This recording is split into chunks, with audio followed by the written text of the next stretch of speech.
وہ خزائن جو ہزاروں سال سے مدفون تھے، اب میں دیتا ہوں اگر کوئی ملے امیدوار، کوئی ملے امیدوار۔ اعوذ باللہ من الشیطان الرجیم، بسم اللہ الرحمن الرحیم۔ ملفوظات سیدنا حضرت اقدس مسیح موعود علیہ الصلوۃ والسلام۔ ندوۃ العلماء اور اصلاح کا صحیح طریق۔ سن 1902 میں ندوۃ العلماء کا سالانہ جلسہ بمقام امرتسر ہوا تھا۔ اس جلسہ پر اعلیٰ حضرت مسیح موعود علیہ الصلوۃ والسلام نے بھی اپنے رسل بغرض تبلیغ بھیجے تھے۔ 13 اکتوبر سن 1902 کو جلسہ سے واپس آنے پر بعض اور لوگ بھی دارالامان آئے۔ سلسلہ کلام میں ندوہ کے متعلق ذکر آیا کہ وہ بحث مباحثہ سے الگ رہ کر اصلاح چاہتے ہیں۔ اس پر حضرت اقدس مسیح موعود علیہ السلام نے فرمایا، اگر ندوہ کا دعویٰ اصلاح ہے تو امر تنقی طلب یہ ہے کہ اصلاح کس طرح ہو سکتی ہے اور کن راہوں سے ہو رہی ہے، اور اسلام پر کیا حملہ ہو رہا ہے۔ اس کی مدافعت اور انسداد کی تدابیر کا سوال بے محل اور ایسا دعویٰ خیالی دعویٰ ہوگا۔ پھر قابل غور یہ امر ہے کہ ان ساری خرابیوں کا انسداد عرضی طاقت سے ہو سکتا ہے یا آسمانی تائیدات سے۔ اگر ندوہ والے یہ چاہتے ہیں کہ لوگ پڑھ کر یعنی انگریزی تعلیم حاصل کر کے نوکر ہو جائیں اور ان کو ملازمت کے لیے آسانیاں ہوں، تو یہ دین کا کام نہیں ہے، یہ تو قوم کو غلام بنانے کی تدابیر ہیں۔ اور اگر ان کی غرض دینی اصلاح ہے تو پھر یاد رکھیں کہ خدا را بخدا تواں شناخت، یعنی خدا کو خدا کی ہستی سے پہچانا جا سکتا ہے۔ فرمایا، اس اصل کو چھوڑ کر جو شخص چاہتا ہے کہ دینی اصلاح ہو جاوے، وہ کبھی اس مقصد میں کامیاب نہیں ہو سکتا۔ اس خشک اور خیالی اصلاح سے کیا فائدہ ہوگا جس کے ساتھ خدا تعالیٰ کی تائیدیں اور نصرتیں نہیں ہیں؟ وہ باتیں جو نری لفاظی کے طور پر بیان کی جاویں یا قصہ اور کہانی کی طرح گزشتہ امور پر جس کا حوالہ ہو، ان کی پہلے سے کیا کمی ہے؟ جو ایک خاص جماعت اپنا وقت اور غریب مسلمانوں کا روپیہ لے کر صرف کرے اور نتیجہ کچھ بھی نہ ہو۔ میں اس قسم کی کارروائیوں کو کبھی پسند نہیں کرتا۔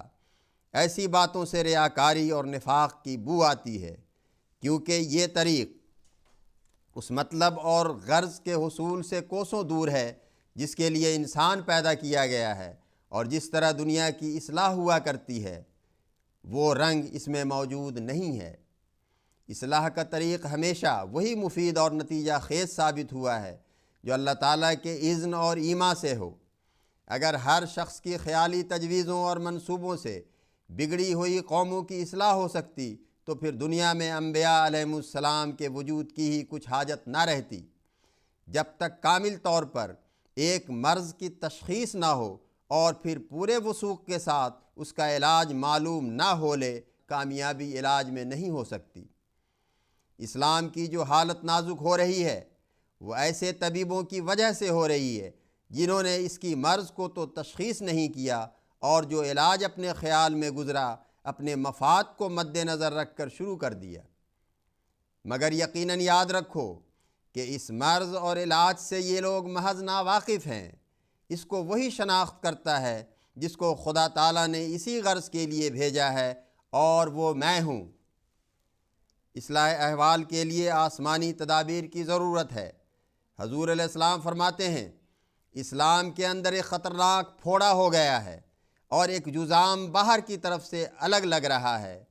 اندرونی پھوڑے کا باعث خود مسلمان ہوئے ہیں جنہوں نے حضرت صلی اللہ علیہ وسلم کی پاک تعلیمات اور اسوہ حسنہ کو چھوڑ کر اپنی تجویز اور رائے کے موافق اس میں اصلاح اور ترمیم شروع کر دی۔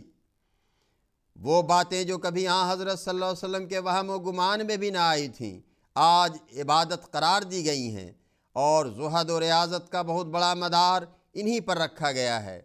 ان باتوں کو دیکھ کر بیرونی دشمنوں کو بھی موقع ملا اور وہ تیر و تفنگ لے کر اسلام پر حملہ آور ہوئے اور اس کے پاک وجود کو چھلنی کر دیا، اور اسے ایسی مکروہیت میں دشمنوں نے دکھانا شروع کیا۔ غیر تو غیر تھے، غیر تو غیر ہی تھے، اپنوں کو بھی متنفر کر دیا۔ ہر شخص نے اپنے طرز پر اس کی تصویر کو بھیانک بنانے کی فکر کی۔ ایسی صورت میں زمینی حربہ اور ارضی تدابیر کام نہیں دے سکتی ہیں، اس کے لیے آسمانی حربہ اور آسمانی تدابیر کی حاجت ہے۔ اس لیے جب تک آسمانی کشش، آسمانی تائیدات کسی کو نہ دی جاویں، کامیابی ہو نہیں سکتی۔ ضرورت انبیاء علیہم السلام کا یہی بڑا بھاری ثبوت ہے، کیونکہ اگر بگڑے وقت اصلاح دنیا ہو سکتی ہے تو ہر زمانہ میں فلاسفر اور دانشمند مدبر ہوتے ہی رہے ہیں۔ انبیاء علیہم السلام کے زمانہ میں بھی ایسے لوگ ہو گزرے ہیں، اب بھی موجود ہیں، لیکن وہ فلاسفر اور ریفارمر خدا تعالیٰ سے اس قدر دور جا پڑے ہیں کہ ان کے نزدیک شاید خدا تعالیٰ کا نام لینا بھی ایک گناہ اور غلطی قرار دیا گیا ہے۔ پھر بتاؤ کہ یہ فلسفہ اور یہ اصلاح تمہیں کہاں تک لے جائے گی؟ اس سے کسی بہتری کی امید رکھنا خطرناک غلطی ہے۔ کیا تم نہیں دیکھتے کہ خدا تعالیٰ نے یہی سنت رکھی ہے کہ اصلاح کے واسطے نبیوں کو مامور کر کے بھیجا ہے؟ انبیاء علیہ السلام جب آتے ہیں تو بظاہر دنیا میں ایک فساد عظیم نظر آتا ہے، بھائی بھائی سے، باپ بیٹے سے جدا ہو جاتا ہے، ہزاروں ہزار جانیں بھی تلف ہو جاتی ہیں۔ حضرت نوح علیہ السلام کے وقت طوفان سے ان کے مخالفوں کو تباہ کر دیا گیا۔ حضرت موسیٰ علیہ السلام کے وقت طاعون اور دوسرے کئی عذاب وارد ہوئے اور فرعون کے لشکر کو غرق کیا گیا۔ غرض خوب یاد رکھو کہ قلوب کی اصلاح اسی کا کام ہے جس نے قلوب کو پیدا کیا ہے۔ نرے کلمات اور چرب زبانیاں اصلاح نہیں کر سکتی ہیں، بلکہ ان کلمات کے اندر ایک روح ہونی چاہیے۔ پس جس شخص نے قرآن شریف کو پڑھا اور اس نے اتنا بھی نہیں سمجھا کہ ہدایت آسمان سے آتی ہے تو اس نے کیا سمجھا؟ الم یاتکم نذیر کا جب سوال ہوگا تو پتہ لگے گا اصل بات یہی ہے کہ خدا را بخدا تواں شناخت، یعنی خدا کو خدا کی ہستی سے پہچانا جا سکتا ہے۔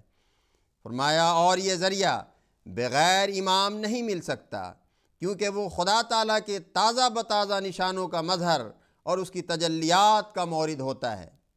یہی وجہ ہے کہ حدیث شریف میں آیا ہے من لم یعرف امام زمانے ہی فقد مات میتۃ الجاہلیہ، یعنی جس نے زمانہ کے امام کو شناخت نہیں کیا وہ جہالت کی موت مر گیا۔